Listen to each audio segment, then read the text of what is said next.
amuuraha caalamku waa barnaamij aanu kula socodsiino daawadayaasha xogaha kala duwan ee dunida ka dhaca. kulanti wacan oo wanaagsan daawadal ku soo dhawaada barnaamijkeena amuuraha caalamka. waxaan idinku soo qaadan doonaa qaybtii labaad ee barnaamijkii ku saabsanaa dagaalka sirdoonka. qaybtan oo ah tii ugu dambaysay mawduucaasi waxaa ku daawan doontaan macluumaadka intii hadhay.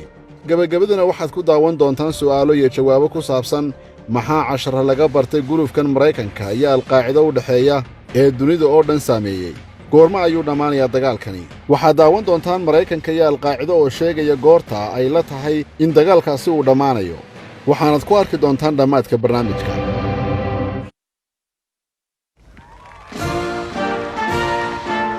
Christmaskii 2001 waa xilli hoggaaminta sare ee Al-Qaacida ay u duseen dhinaca Bakistan iyadoo aanay waxba ka ogeyn CIA-da Maraykanka oo isku tilmaantay inay tahay ta ugu ildheer sirdoonka dunida. Even in the midst of war, we pray for peace on earth and goodwill to men. sidoo kale markan ma jirto isgaadhsiin la tix raaci karo oo Maraykanku ay hayaan. gurigii Yemen ku yaalayna khadkiisu waa kii burburay sidaanu ku soo aragnay qaybtii hore ee barnaamijka. Maraykanka dabaaldeg uma oolin sanadkaas. Osama oo kaliya ma ahayn qofka kaliya ee Maraykanku ay doonayaan.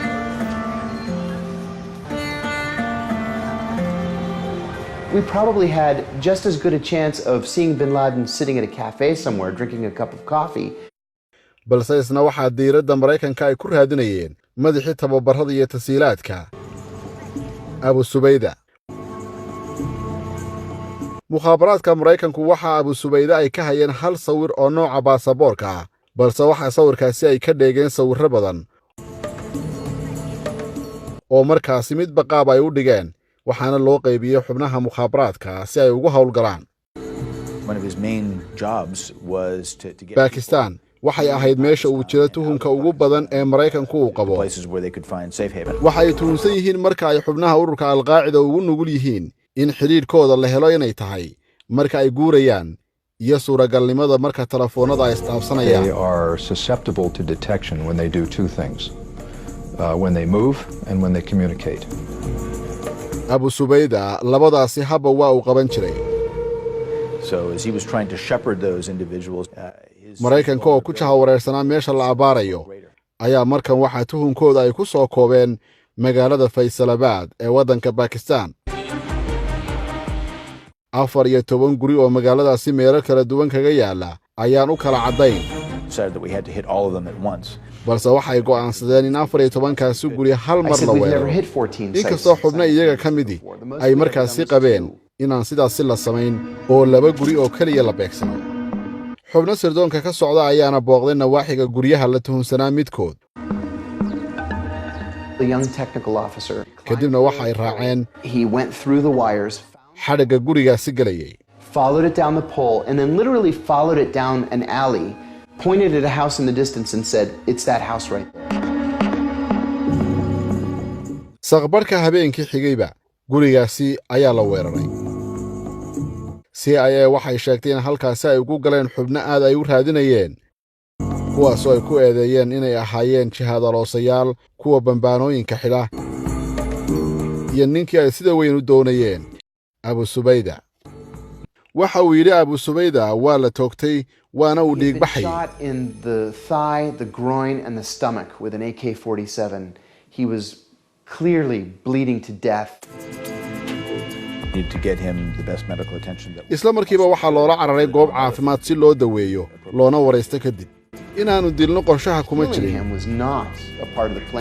waa inaan nolol ku keenno. We had to take him alive.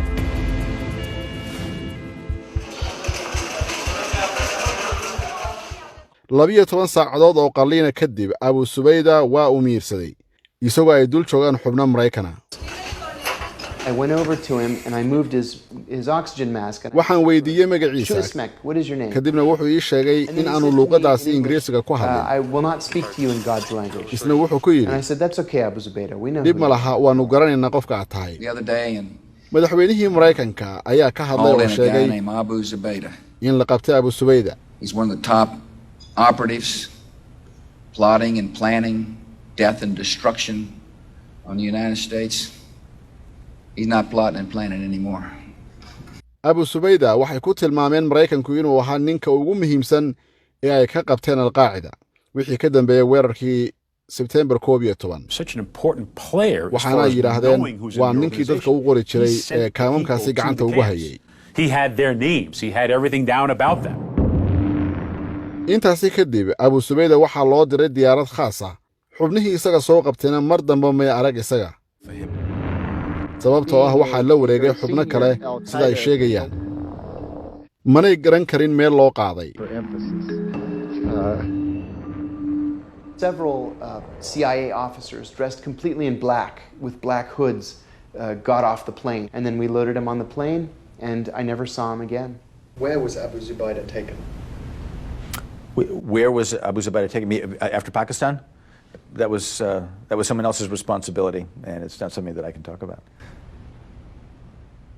xaqiiqdii abu subayda waxaa loo duuliyey Thailand halkaasoo waraysigiisu uu iftiimiyey xog maraykanku ay u arkayeen mid weyn waa kuma mukhtaarkii inta badan soo wici jiray gurigii Yemen ku yaalay ee Ahmed al-Hada.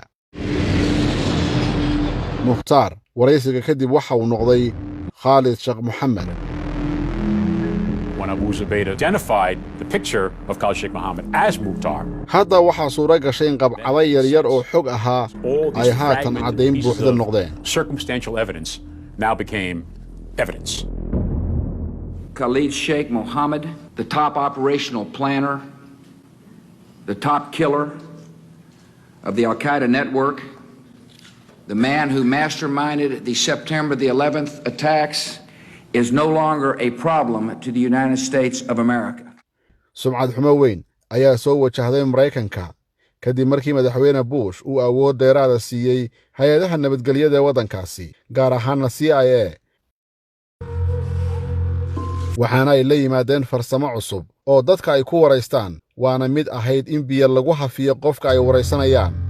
Waterboarding is where a prisoner is tied to iyadoo qofka lagu xidhayo sariir iyo suuman adag kadibna biyo meel dheer ka soo dhacaya wejiga lagaga shubayo taas oo ah mid aad u xanuun badan sida uu sheegay sarkaalkani CIA. It's very, very painful.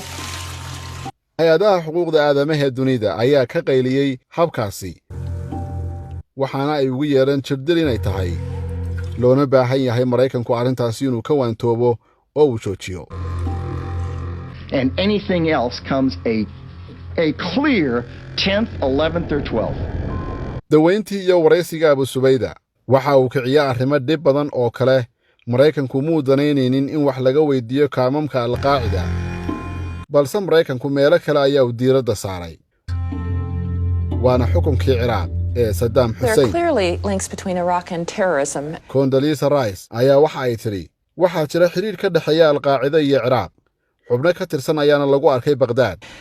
Al-Qaeda personnel that have been spotted in Baghdad. Saddam Hussein is offering now $25,000 per family. hadalkaasi iyo hadallo kale ayaa waxay u muuqanayeen inuu Maraykanku booc ugu tukubayo waddanka Ciraaq. This is a regime that oo uu doonayo duulaan faragelin inuu ku sameeyo sida kolkii dambe dhacday. taasi oo muujisay in Maraykanku uu la galgashay dhinaca Ciraaq arrintii ka socotay Afghanistan iyo Pakistan. It just didn't make any sense at all. wax micno ah may sameynaynin waxay ahayd inaan meesha ka saarno bin Laden iyo Sawahiri kadibna aan Ciraaq diiradda saarno ayaa uu yidhi. To focus on Iraq. duulaankii Maraykanka ee xorriyadda Ciraaq ayaa bilowday 20-ka bishii 3aad 2003. xukunkii Saddam Hussein ayaa meesha laga saaray oo la riday. dadka reer Ciraaq ayaa waxa ay u muuqdeen in markii hore ay soo dhaweeyeen inuu meesha ka baxo xukunkii muddada dheer ahaa ee Saddam Hussein. hase yeeshee qoomamo ayaa soo baxday markii dalku uu cagaha la galay mashaqooyin badan oo sababay geerida kumanaan qof. العمل شبه يعني غير منظم حتى الامريكيين في البدايه لم يصطدموا بالناس. markii hore 2003 may jirin kooxo hubaysan xitaa ciidanka Maraykanku waxay isku dayeen in dadka ay dhex galaan oo kalsooni ay abuuraan dadkuna waxay u arkayeen in aanay ku dhici karin inay weeraraan ciidanka Maraykanka. Major combat operations in Iraq have ended. Bush waxa uu sheegay in Maraykanka iyo xulafadiisu ay guuleysteen and our allies have prevailed.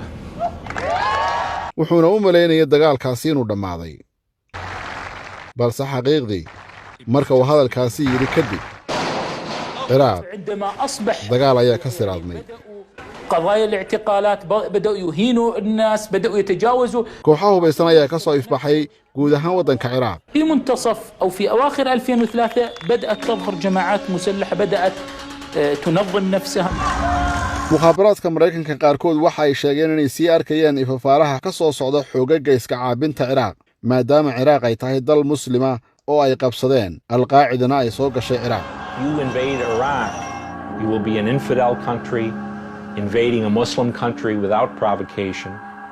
What you're doing is giving Al-Qaeda the Quranic predicate for justifying a defensive jihad. فأين الذين يؤثرون الدين على حياة الأنفس والبنين هبوا لنصرة إخوانكم وإغاثتهم في بلاد الرافدين. Osama bin Laden hogaankii ururka alqaacida waxa uu ku baaqay in la taageero dagaalka ka dhanka Maraykanka ee ka socda Ciraaq oo la isgarab taago shacabka waddankaas. Very early in the Iraq war, we began to perceive and communicate that Al-Qaeda had infiltrated the country. في بداية 2005 انتقلت إلى القاعدة. bilowga 2005 ayaan ku biiray alqaacida.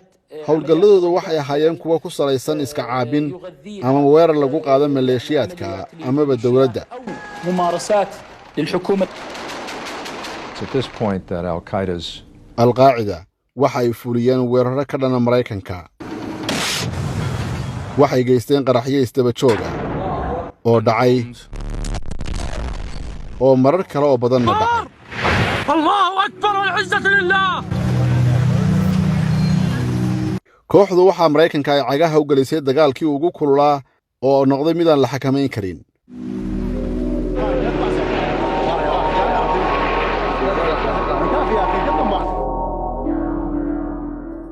reer galbeedku waxay u muuqdeen inay si khaldan u xisaabtameen. duulaanka Ciraaqna waxa uu soo jiiday dagaal kale oo sababay caasimadahooda in la beegsado. It really began a process which bin Laden may never have been able to pull off by himself. alqaacida waxay ku bilaabantay geedi socod uu Osama ahaan nin keligii ah oo aan isqarxin karin. wuxuu ka tegay qof ilaa koox uu noqday. markii dambena waxa uu noqday dhaqdhaqaaq ku duulaya philosophy. Al-Qaeda from being a man in a group to being a philosophy in a movement. And without our help, without America's help, that may never have happened. haddii aanay caawimaadda Maraykanku meesha ku jirin waxaas oo dhammi ma dhaceen. iyaga reer galbeedka qaladkoodu waa kaas. alqaacida lafteeda qaladaad ayaa ka dhacay. waana markii ay qarxiyeen al-caskari oo ah masaajid ay si weyn ugu xidhan yihiin shiicada. salaadii cishaay kadib oo saacaddu ay ku dhowdahay 9 habeennimo waxaa albaabka soo garaacay qof doonaya inuu imaamka soo galo. halkaas ayay ka soo galeen askarigiina qolkaas ayay ku فدخلوا الإرهابيين من ذاك الباب تم اعتقال الشرطة في هذه الغرفة. مسلحين يرتدون زي عسكري لابسين كليبات. waxay ahaayeen rag hubaysan oo xiran dareyska maleeshiyaadka. afka ayay soo duubteen. gudaha ayay soo galeen gacmaha ayay naga xidheen kadibna bambooyin ayaa ay ku xidheen masaajidka iyagoo burburiyey mid ka mid ah meelaha naadirka ah ee dalkooda Ciraaq ku yaala.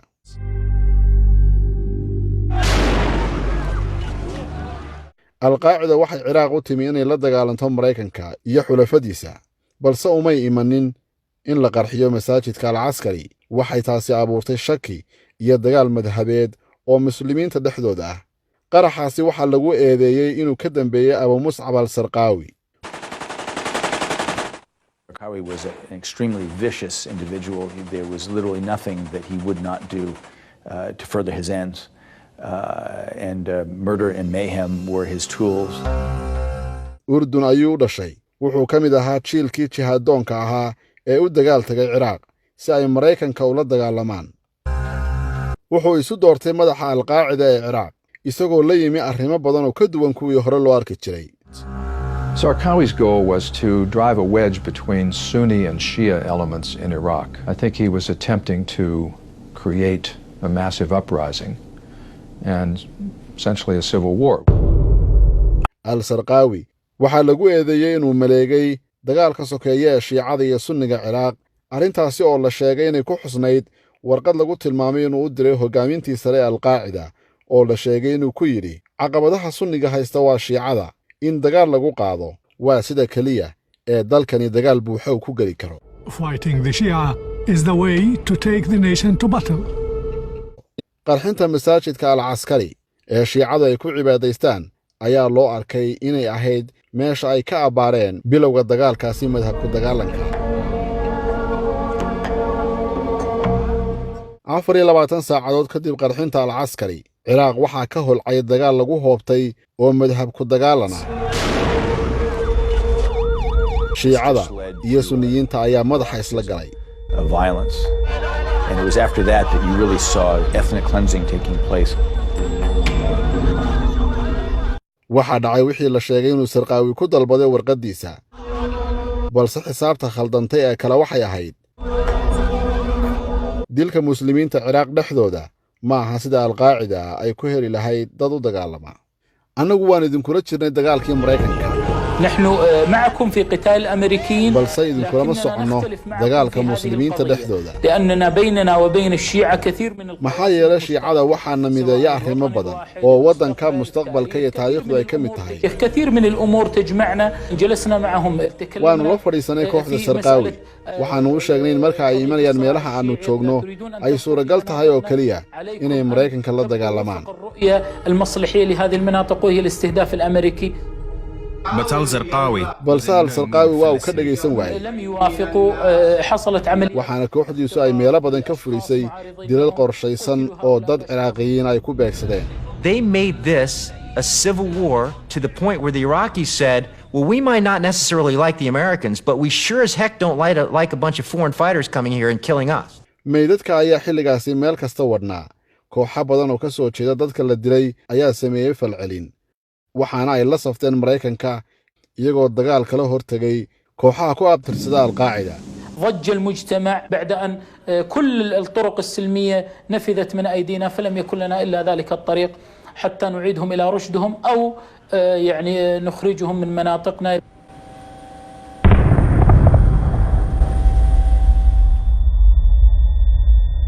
Mareykanka ayaa duqeyn ku dilay al-Sarqaawi 2006, balse dilkiisu meesha kama saarin sawirkii ahaa in al-Qaacida ay Ciraaq ka geysatay dagaalo sokeeye oo ay iskaga hor yimaadeen shiicada iyo sunniyiinta. The only strategic threat to Al-Qaeda since 9/11 was Abu Musab al-Zarqawi. Abu Musab al-Zarqawi ayuu ku tilmaamay khatar istiraatiiji ah. If we had not killed him, wuxuu yidhi haddii aanan dili Al-Qaeda would lahayn have killed him themselves. al-Qaacida lafteeda ayaa dili lahayd. To ruining Al-Qaeda. waxaa mudan in cashar laga barto dagaalkii dhiigga badan ku daatay ee 10 sano ka socday Ciraaq. casharadaasi oo ah khaladaadkii Mareykanku uu ku dhacay iyo khaladaadkii kale ee al-Qaacida ay ku kaceen. labadaasi gafba dadka reer Ciraaq way ogaadeen kol dambe.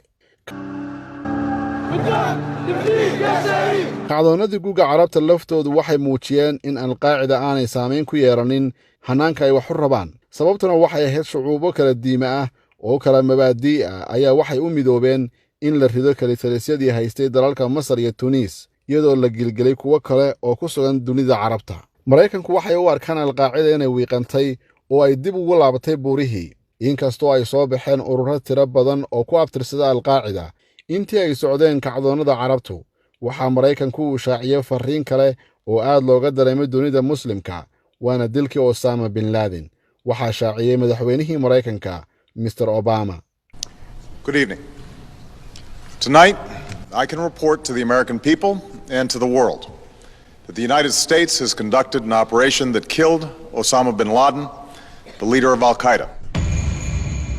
intii uu ka baxsaday tooraboore kadib, Osama bin Laden waxa uu ku sugnaa si dhuumasho ah gudaha Pakistan.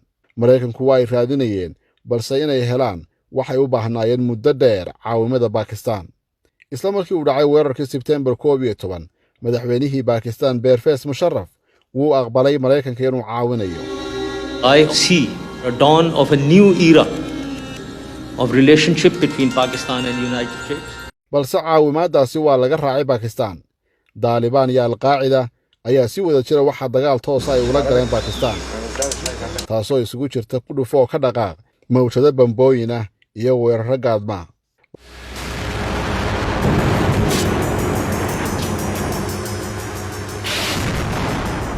हमारा style gorilla जंग है और हम गोरिल्ला करते हैं खुद सेफ रहने की कोशिश करते हैं और दुश्मन को टारगेट करने की कोशिश करते हैं दुश्मन को हम रोड में भी फंसाते हैं माइन वगैरह का काम करते हैं उनसे उनकी गाड़ियां उड़ जाती हैं दूसरा इनके मतलब हम पहाड़ हो या कोई ऐसी चीज़ हम आड़ में रहते हैं हम ज़्यादा शो नहीं होती दुनिया के दुश्मन के साथ Pakistan ayaa militarigeedu ay qaadeen dagaalo toos ah oo ka dhan ah Taliban iyo Al-Qaacida waxaana mararka qaar dagaalkaasi uu muuqday mid toos ah.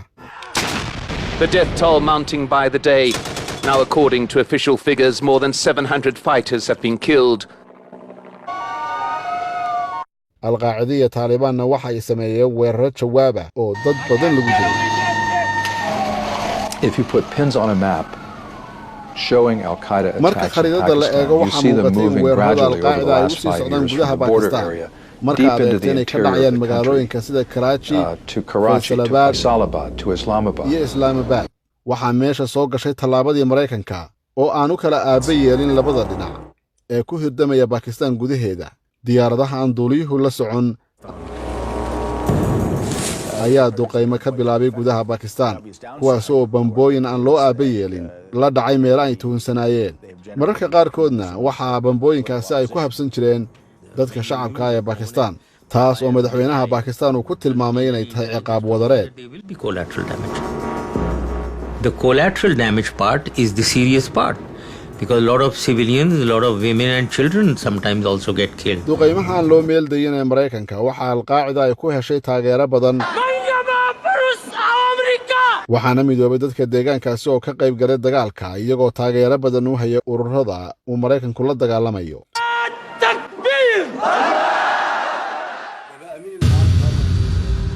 wixii ka dambeeyay September 11, 2001 in ka badan 30,000 oo shacabka Pakistan ayaa ku leeday dagaalka Mareykanku uu hogaaminayay ee la magac baxay dagaalka argagixisada. Bin Laden waa la dilay laakiin Pakistan wanaaguma soo hoyan. Tobanaan sano kadib maxaa laga bartay September 11? waxaa laga baran karaa qaladaadka waaweyn ee ay galeen sirdoonka Mareykanka markii dagaalkaasi ay bilaabayeen iyo sidoo kale qaladaadka kale ee Al-Qaacida ay ku kacday intii dagaalkaasi ay kula jirtay Mareykanka halkee ayaa dunida ku hogaamin doona dagaalkan Mareykanku oo horkacaya ee uu ugu magac daray la dagaalanka argagixisada oo socda 18 sano ka badan waa su'aal uu qof kasta isweydiinayo aan dhageysana mowqifka labada dhinac waa Mareykanka iyo Al-Qaacida. George W. Bush oo ka hadlaya goorta uu dhamaanaya dagaalkani waxa uu yiri dagaalka iyaga ku saabsan argagixisada la dirirku wuxuu ku bilaabmay Al-Qaacida balse halkaasi kuma dhammaan doono ma dhammaan doono ilaa inta urur kasta oo argagixisa oo dunida ka jira la ogaanayo la toojinayo oo laga adkaanayo. Al-Qaacida waa ay ka hadashay arrintan waxaana ay yiraahdeen